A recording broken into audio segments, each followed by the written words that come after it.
जो हमारा MA first semester का सिलेबस है वेस्टर्न पॉलिटिकल थॉट का, उसमें हमारे पास एंटोनियो ग्राम्सी और अल्थ्यूजर, ये दो पढ़ना है। तो ग्राम्सी हम ले रहे हैं आज पढ़ने के लिए। तो उनका पूरा नाम एंटोनियो ग्राम्सी था, ठीक है।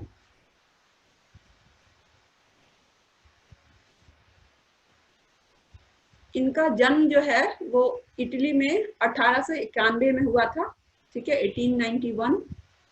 और इनकी मृत्यु भी 1937 में हुई थी, इटली में ही, लेकिन जेल में हुई थी। और 10-11 साल से ऊपर में जो है इन्होंने जेल में ही गुजारा, जो फांसीवाद सरकार ने इनको जेल कर दिया था, क्योंकि वो मार्क्सिस्ट विचारधारा का समर्थन करते थे। और मार्क्सिज्म जो है उस समय USSR से एसोसिएट किया जाता था, और USSR और जो इटली है वो आपको याद होगा वर्ल्ड वार में दोनों अपोजिट कैंप में थे।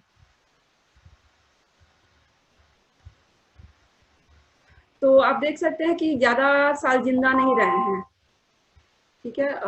50 साल के लगभग में भी एज में इनकी मृत्यु हो गई थी। उसके बावजूद भी उन्होंने ऐसा दर्शन देके गए, पॉलिटिकल फिलोसफी देके गए कि आज हम उन्हें पढ़ रहे हैं और याद रखते हैं उनके बताए हुए विचारों को।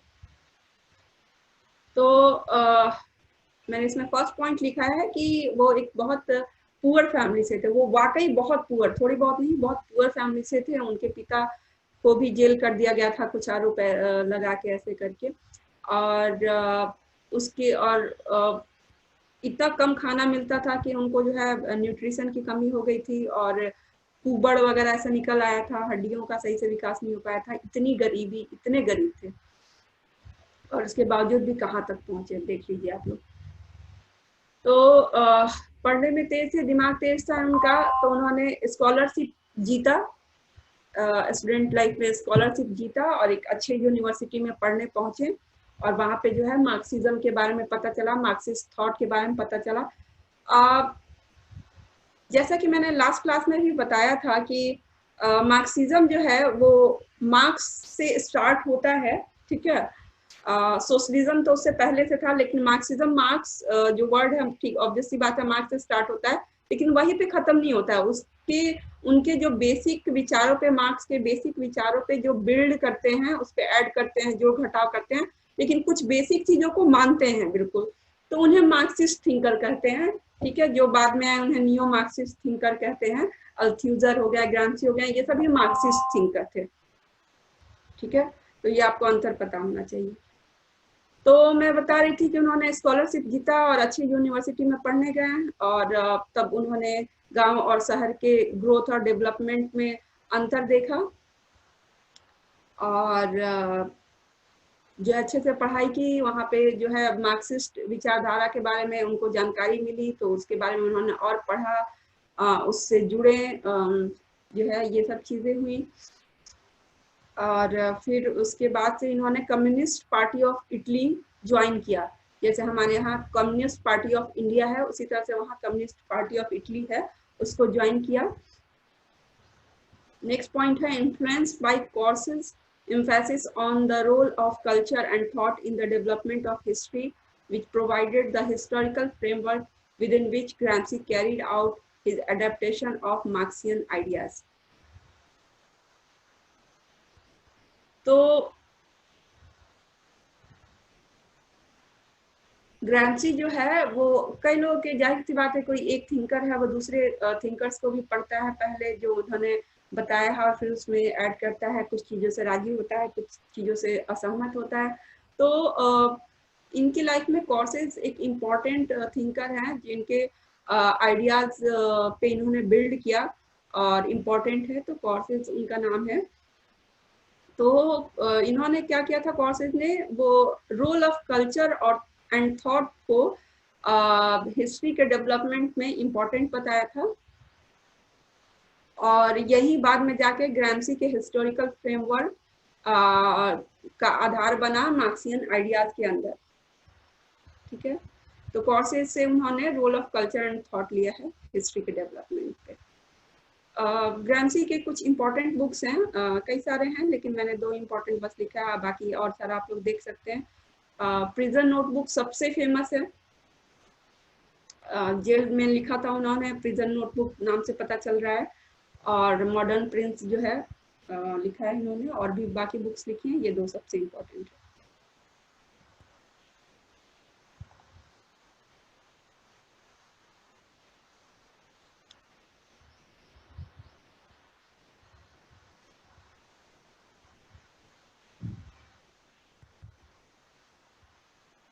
अब इनके विचारों के बारे में कुछ हम जानते हैं।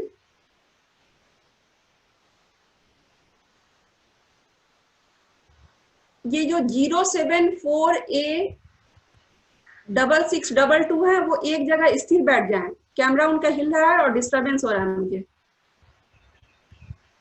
पढ़ना है तो थोड़ा कंसंट्रेशन में ढंग के बैठ के पढ़ जाए, नहीं तो हट जाए। तो उनके विचारों के बारे में, ग्रामसी के विचारों के बारे में अब हम पढ़ते हैं।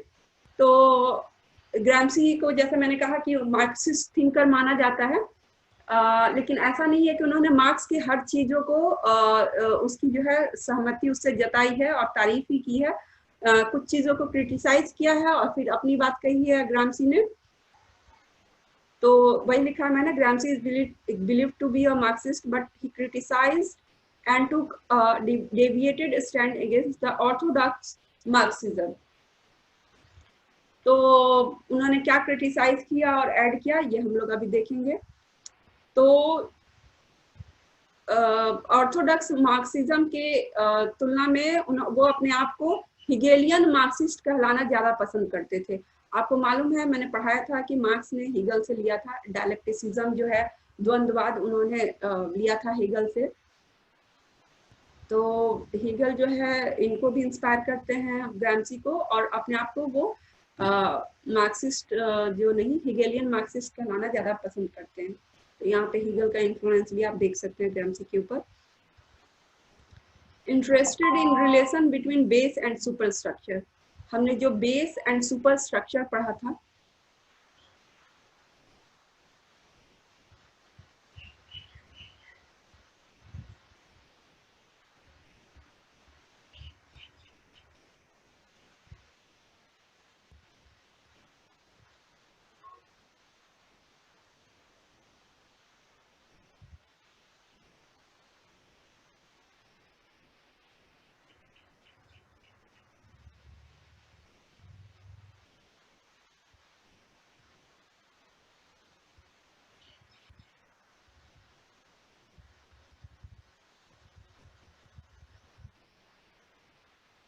रिलीजन, स्कूल, मोरालिटी, ये सब हमने पढ़ा था लास्ट टाइम। ये सुपर स्ट्रक्चर में आता है, यही पढ़ा था हमने।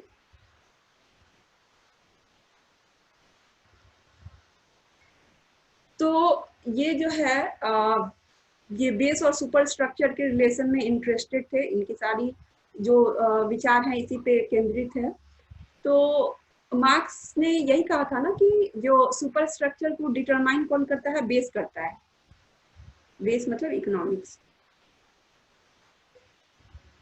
तो ग्रामसी इससे जो है थोड़ा सा अलग बोलते हैं। उनका कहना है कि नहीं, सुपर स्ट्रक्चर जो है उसका अपना ऑटोनॉमी होता है, वो जो है बेस से हमेशा बेस पे डिपेंडेंट नहीं होता है। ठीक है, तो अल्थुजर का भी कुछ ऐसा ही कहना था, हम लोग जब नेक्स्ट थिंकर अल्थुजर पढ़ेंगे तो उसमें देखेंगे। तो ग्रामसी रिजेक्टेड इकोनॉमिज्म और economic determinism, insisting on the independence of ideology from economic determinism। तो ग्रामसी ने रिजेक्ट कर दिया था इकोनॉमिज्म, जो मैंने अभी बताया कि बेस जो इकोनॉमिक्स जो है जिस पे बना है, तो उसको जो है ये रिजेक्ट करते हैं। ठीक है, और इंडिपेंडेंस ऑफ आइडियोलॉजी, आइडियोलॉजी किस में आता है, सुपर स्ट्रक्चर में। इकोनॉमिक्स को छोड़ के बाकी सारी चीजें सुपर स्ट्रक्चर में आती हैं। तो उसकी ऑटोनॉमी, आइडियोलॉजी के ऑटोनॉमी, इंडिपेंडेंस को जो है मानते हैं कि वो इंडिपेंडेंट है बेस से। पूरा नहीं तो कम मतलब है कि ऑटोनॉमी है, पूरी तरीके से इंडिपेंडेंट नहीं है, लेकिन फिर भी काफी हद तक इंडिपेंडेंट है। हमेशा आप ये नहीं मान सकते हैं कि इकोनॉमिक्स से डिटरमाइन करता है सुपर स्ट्रक्चर को। ठीक है। Gramsci also rejected crude materialism, offering a humanist version of Marxism which focused on human subjectivity. तो उन्होंने मार्क्स ने जो है इकोनॉमिक्स को, मैटर को बहुत वैल्यू दिया था, मैटेरियलिज्म को, लेकिन ग्राम्सी ने जो है इसको जो है रिजेक्ट किया और एक मार्क्सिज्म का ह्यूमनिस्ट वर्जन पेश किया, जो कि ह्यूमन सब्जेक्टिविटी, उसके सोच विचार का क्या रोल है, वो उसकी ऑटोनॉमी कैसी है, इस पे बात करते हैं। तो ये उनका बेसिक थॉट है। तो एक इनका आइडिया है या थ्योरी ऑफ हेजेमनी मान लीजिए ग्राम्सी का, या आइडिया ऑफ हेजेमनी है। उसके पहले मैं आप लोग को अनम्यूट कर रही हूँ। आप लोग को समझ में आया नहीं आया बताइए? समझ में आया? Yes ma'am. आगे बढ़े? Yes ma'am. ठीक है। तो एक ये इनका थ्योरी ऑफ हेजेमनी या आइडिया ऑफ हेजेमनी है। क्या होता है हेजेमनी? तो Gramsci used the term hegemony to denote the predominance of one social class over others. ठीक है, बुर्जुआ हेजेमनी। तो हेजेमनी आप क्या मान सकते हैं? इसका मान सकते हैं कि एक क्लास का दूसरे के ऊपर पूरे तरीके से जो प्रभाव है, प्रभुत्व है, उसी को हेजेमनी कहते हैं। ठीक है, इसका एक एग्जांपल हो सकता है कि बुर्जुआ हेजेमनी, यानी कि जो कैपिटलिस्ट क्लास है वो जो पहनता है, सोचता है, जो फॉलो करता है, उसके दूसरे क्लास जो है उसके इन्फ्लुएंस में है। जैसे मान लीजिए कि मैं एग्जांपल दे रही हूँ, जब इंडिया में ब्रिटिश थे तो आप देखते होंगे कि जो गरीब है या नॉर्मल क्लास है या फिर इवन जमींदार वगैरह भी जो है उस समय धोती पहनते थे, लेकिन वो फिर अंग्रेज की तरह वो ड्रेसअप होना चाहते थे, अपना ट्रेडिशनल छोड़ के। तो वो दिखाता है हेजेमनी को कि जो ब्रिटिश थे उनकी हेजेमनी इतनी ज्यादा थी कि उनके सोचने, ओढ़ने, पहनने, जो वो खाते थे, अपना खाने का जो भारतीय चीजों को छोड़ के वो जो खाते थे उसको लोग कॉपी करने लगे। तो इसको बोलते हैं हेजेमनी की। उनके जो रहन सहन और सोचने का ढंग, सब कुछ जो है उसका इतना ज्यादा प्रभुत्व है, इतना प्रभाव है। तो मेरे ख्याल से हेजेमनी वर्ड आप समझ गए होंगे। ये पॉलिटिकल साइंस में, इंटरनेशनल रिलेशंस में भी ये वर्ड हेजेमनी आएगा, तो उसको प्रभुत्व के रूप में आप समझिएगा कि यही मतलब होता है। Next point है, this represents not only political and economic control but also the ability of dominant class to project its own way of seeing the world so that those who are subordinated by it accept it as common sense and natural. ठीक है, तो ये जो hegemony है ये सिर्फ political और economical control को नहीं बताता है। ठीक है, जैसे ब्रिटिश थे, हमारे यहाँ अंग्रेज आए थे, तो उन्होंने, उनका जो है सिर्फ यहाँ के राजनीति और इकोनॉमिक कंट्रोल जो है उस सिर्फ इंडिया पे वही नहीं था। यहाँ पे उसके अलावा जो है वो जैसे चीजों को देखते थे उसी को स्टैंडर्ड मान लिया गया कि हाँ ये स्टैंडर्ड है, सूट बूट पहनना स्टैंडर्ड है, धोती पहनना देहाती चीज है, गंवारों का है। ठीक है, और उसी को कॉमन सेंस, नेचुरल मान लिया गया कि हाँ ऐसा ही तो होना चाहिए था, ये अब तक ऐसा क्यों नहीं हुआ, यही कॉमन सेंस है, यही नेचुरल है। भाई धोती में क्या खराबी थी?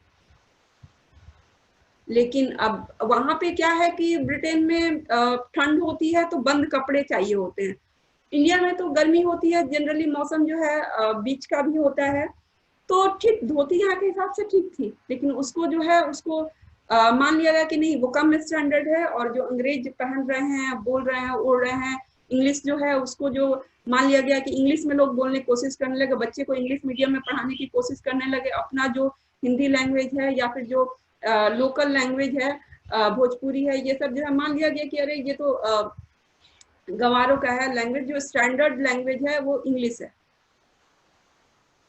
तो ये कॉमन सेंस के रूप में और नेचुरल इसको मान लिया कि हाँ यही तो एकदम सही है, यही होना ही चाहिए।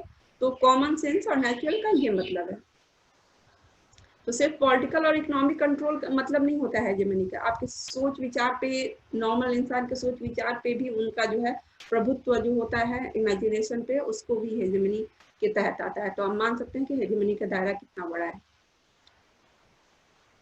तो देखिए जो डोमिनेंट क्लास है, चाहे कैपिटलिस्ट क्लास की यहाँ पे बात करें, तो वो कैसे रूल करता है, जो ग्रामसी कहते हैं कैसे रूल करता है। तो मार्क्स का कहना था, हम मार्क्स से तुलना करते हुए चल रहे हैं, कि मार्क्स का कहना था कि जो जिसका इकोनॉमिक्स पे कंट्रोल होता है वही रूल करता है, ठीक है।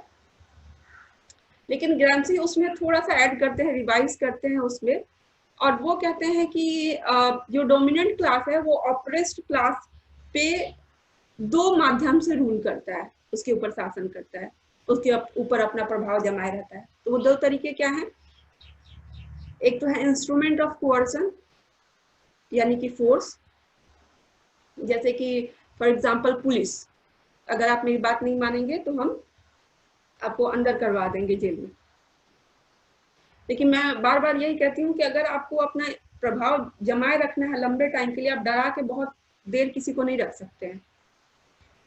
तो अगर लंबे टाइम तक आपको अपना प्रभुत्व रखना है, अपना प्रभाव रखना है, तो ऐसे आपको रूल करना पड़ेगा कि उनको पता भी ना चले। तो आपको वो भी करना पड़ेगा, फोर्स के साथ साथ जो बिल्कुल बात नहीं मानेंगे उनको फोर्स के ऊपर आप कर सकते हैं अप्लाई, लेकिन जो आम जनता है उसके ऊपर कैसे आप अपना प्रभुत्व बनाए रखेंगे, प्रभाव बनाए रखेंगे। तो इसके लिए होता है दूसरा इंस्ट्रूमेंट, इंस्ट्रूमेंट ऑफ लेजिटिमेसी और कंसेंट, ठीक है। तो लेजिटिमेटी या लेजिटिमेसी या कंसेंट जो है, कंसेंट मतलब अनुमति, तो हम आपकी ही अनुमति से, आपको लगेगा हमने लिखवा के नहीं लिया है, लेकिन कहने का मतलब है कि एक तरीके से आपने बिना कहे अनुमति दे दी है अपने ऊपर शासित होने के लिए हमारे द्वारा, ठीक है।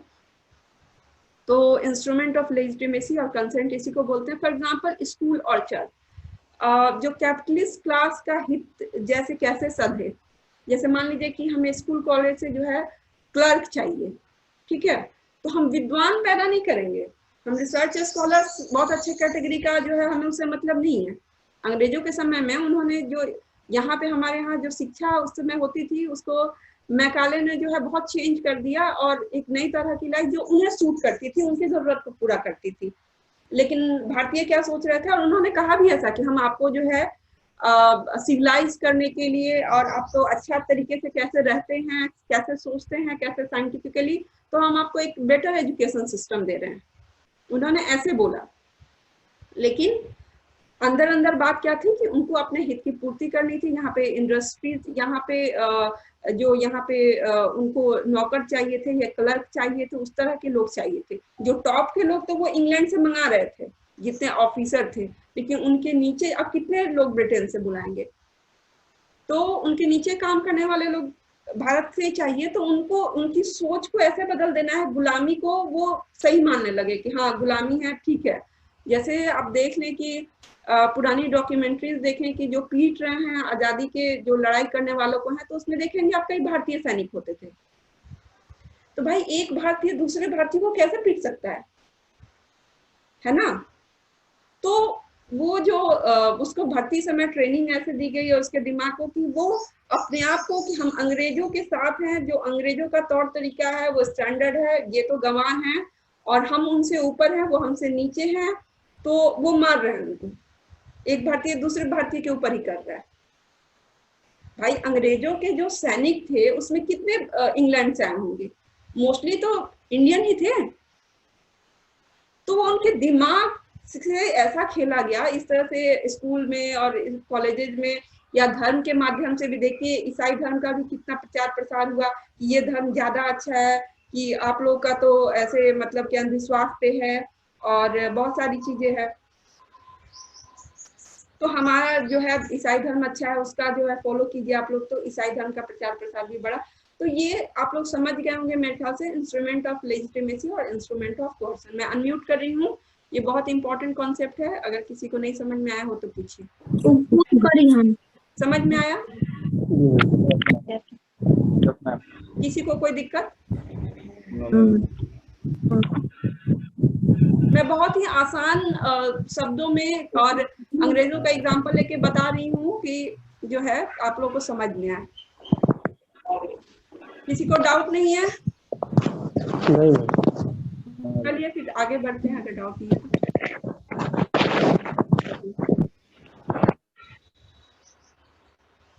तो। इसमें हमारा नेक्स्ट टॉपिक है ग्रामसी के जो विचारों पे, वो है फॉल्स कंसिस्टेंस। आपको ध्यान होगा कि ये मार्क्स में भी हमने जो है क्लास कंसिस्टेंस और इस तरह का पढ़ा था। तो ये क्या चीज है? तो मान लीजिए कि जो मजदूर वर्ग हैं, मैंने ये पिछले वाले स्लाइड से ही जुड़ा हुआ है, जो इंस्ट्रूमेंट ऑफ लेजिटिमेसी और consent, for example school and church, ये बहुत इंपॉर्टेंट है।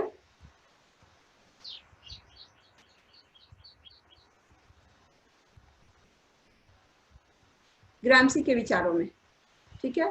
और मार्क्स के विचार में क्या ज्यादा इंपॉर्टेंट था? ये instrument of कोअर्सन।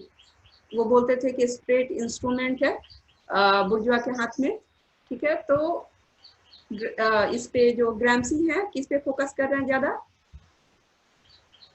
Instrument of legitimacy consent. और जितना सोच विचार आइडियोलॉजी है सब जो है इसी क्षेत्र में लेजिटिमेसी और कंसेंट वाले इंस्ट्रूमेंट में आता है, ठीक है।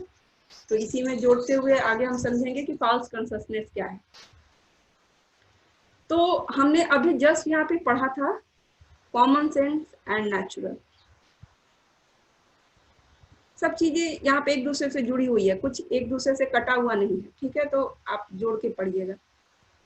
तो यही कॉमन सेंस और ये सारी बातें हैं। तो देखिए, जो डोमिनेंट क्लास है, जो शासन करने वाला वर्ग है, कैपिटलिस्ट क्लास यहाँ पे फॉर एग्जांपल, तो वो जो है वो अपने तरीके से सोचवाता है और आपको पता भी नहीं चलता है कि आप उसके अनुसार सोच रहे हैं। तो उसके रहने का तरीका, उसके सोचने का तरीका और वो सारी चीजें, तो उसी को आप मान लेते हैं कि ये भी हमारे हित में है। तो वही आपको नॉर्मल लगने लगता है, वही आपको कॉमन सेंस लगने लगता है, नेचुरल लगने लगता है, लेजिटिमेट लगने लगता है, ठीक है। यहाँ से देखिए आप, लेजिटिमेसी वर्ड से यहाँ पे लेजिटिमेट, तो ये पिछले स्लाइड से जुड़ा हुआ है। तो जबकि आपका हित में वो नहीं है, ठीक है। अब जो अंग्रेजों के कारण जो है, जो उनके तौर तरीकों हमने मान लिया, अपना लिया, तो हमारी चीजों का इंपॉर्टेंस खत्म हो गया, ठीक है। तो ये फॉल्स कंसिस्टेंस है, जो हमारी हित की चीजें हैं उसको अपनाकर जो दूसरे के तौर तरीके, सोच को आप अपना रहे हैं, उसको कॉमन सेंस मान रहे हैं, तो यही फॉल्स कंसिस्टेंस है। आपको लगता है कि आप कंसियस हैं, ठीक है, पढ़ रहे हैं, सोच विचार कर रहे हैं, वो सारी चीजें, लेकिन आप जिस फ्रेमवर्क में सोच रहे हैं आपको यही नहीं पता है कि वो फ्रेमवर्क कैपिटलिस्ट क्लास ने दिया हुआ है, कि ये वही उसी ने डिसाइड किया कि आप क्या सोचेंगे, क्या नहीं सोचेंगे, और कितना सोचेंगे और किस डायरेक्शन में सोचेंगे। ये सब उनकी हित की पूर्ति आप कर रहे हैं, वो एक्चुअल में आप अपने हित की पूर्ति नहीं कर रहे हैं। तो इसको बोलते हैं फॉल्स कंसिस्टेंस, कि आप हो सकता है कंसियस हैं लेकिन आप फॉल्स कंसिस्टेंस हैं। तो एम क्या है मार्क्सिज्म का? कि फॉल्स कंसिस्टेंस से रियल कंसिस्टेंस पे जाना, ठीक है। तो ये हो गया। तो मैन्युफैक्चर ऑफ कंसेंट मैंने नेक्स्ट पॉइंट लिखा है। तो बहुत सारे तौर तरीके होते हैं कि आपसे सहमति ली जाती है इनडायरेक्टली और आपको पता भी नहीं चलता है। दूसरी बात कि ये मैन्युफैक्चर ऑफ कंसेंट का एग्जैक्टली क्या मतलब है, कि जैसे आप कोई किताब पढ़ रहे हैं, ठीक है, फेमस किया गया, जैसे कई बार आरोप लगता है कांग्रेस पे कि हम जो हिस्ट्री जिस तरह से पढ़ते हैं, ठीक है, वो कांग्रेस उस तरह से चाहती है कि हम हिस्ट्री पढ़ें। कई सारी रियल चीजों को जो हमें जानना चाहिए, इंपॉर्टेंस देना चाहिए, हम नहीं दे पाते। जैसे मान लीजिए कि सुभाष चंद्र बोस और भगत सिंह, इन लोगों ने भी कितना देश के लिए किया, लेकिन ये देश जो है गांधी का देश कहा जाता है, नेहरू का देश कहा जाता है। भाई ये सुभाष चंद्र बोस का भी तो देश है, क्या उन्होंने कुर्बानी नहीं दी? उन लोगों ने तो अपनी जान दे दी, भगत सिंह जैसे लोगों ने। तो भाई ये भगत सिंह का देश क्यों नहीं है? ये भगत सिंह का भी देश है। तो मैन्युफैक्चर ऑफ कंसेंट यही हुआ कि जो जिस तरह की किताबें निकाली गई और जो भी चीजें और भी चीजें जो है चर्च में रिलीजन ये सब हो गया, किताबें हम जिस तरह से पढ़ रहे हैं, स्कूल में जिस तरह से पढ़ाया जा रहा है, जो उस समय की नैतिकता का जो सोचने का तरीका है, ये सब जो है आप लगता है कि आप अपने फ्री विल से सोच रहे हैं कि हम ऐसा ही सोच रहे हैं इस तरह से, लेकिन आपको नहीं पता है कि आप जो फ्रेमवर्क में सोच रहे हैं, जिस दिशा में आपको सोचवाया जा रहा है, वैसे आप सोच नहीं रहे हैं। अगर आप खुद से सोच रहे होते तो रियल चीज जो आपकी हित में है और जो रियल चीजें हैं वो आपको पता होती, उस अपने इंटरेस्ट में आप सोचते। इसी को बोलते हैं कि कंसेंट को मैन्युफैक्चर करवाया जा रहा है, ठीक है। और इसमें लास्ट पॉइंट है कि interest of the capitalist class is projected as interest of the working class. तो यही मतलब है कि जो कैपिटलिस्ट क्लास का जो हित है उसको ऐसे प्रोजेक्ट किया जाता है, ऐसे दिखाया जाता है कि वो वर्किंग क्लास के हित में है, वर्किंग क्लास का इंटरेस्ट है, लेकिन एक्चुअल में ऐसा होता नहीं है, ठीक है। मैं अनम्यूट कर रही हूँ, किसी को कुछ पूछना हो तो पूछिए। समझ में आया? Yes ma'am.